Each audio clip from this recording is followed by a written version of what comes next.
Начинаем обжаривать нарезанный репчатый лук в оливковом масле. Франко добавил нарезанный сельдерей.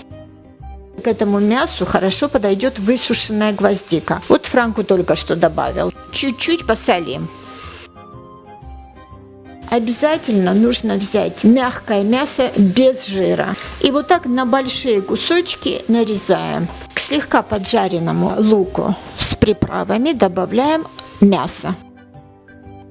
Оставим обжариваться вместе минут на 5-10, чтобы мясо слегка поменяло оттенок.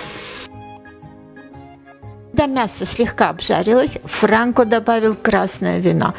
Красное вино очень широко используется в итальянской кухне. Оставим минут на 5, чтобы мясо впитало в себя аромат вина. Теперь добавляем холодную воду и оставляем на медленном огне часа 2 готовиться. Мясо на медленно-среднем огне уже пару часов готовилось. И теперь смотрите, что Франко будет делать с этим мясом. Вот так вот нужно измельчить мясо на маленькие вот такие части. Это будет очень легко сделать, так как мясо уже мягкое очень и сочное. В отдельной сковородке нужно приготовить такой своеобразный соус для этого мяса. На оливковом масле обжариваем целую луковицу, добавляем каперсы туда, красный острый перец. Сюда же добавляем зеленые оливки. Вот так на несколько частей разломаем и добавим. Посолим и дожидаемся, пока это все вместе хорошенько обжарится. Как только лук поджарится, добавляем вот это измельченное мясо.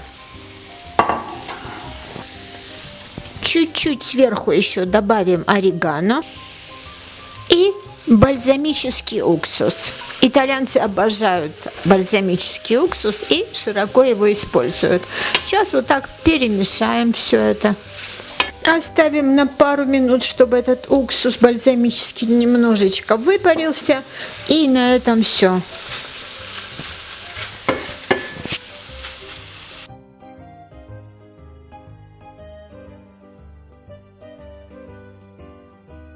Посмотрите, как Франко украсил это блюдо. Листья салата, морковка, помидорчики, оливки. Это типичное блюдо из сицилийского маленького города Букери. Enjoy your sfilacciate di carne alla siciliana. Приятного вам аппетита! В чем секрет популярности итальянской кухни? В том, что из обычных продуктов итальянцы готовят супер вкусные блюда. Сегодняшний рецепт тому подтверждение.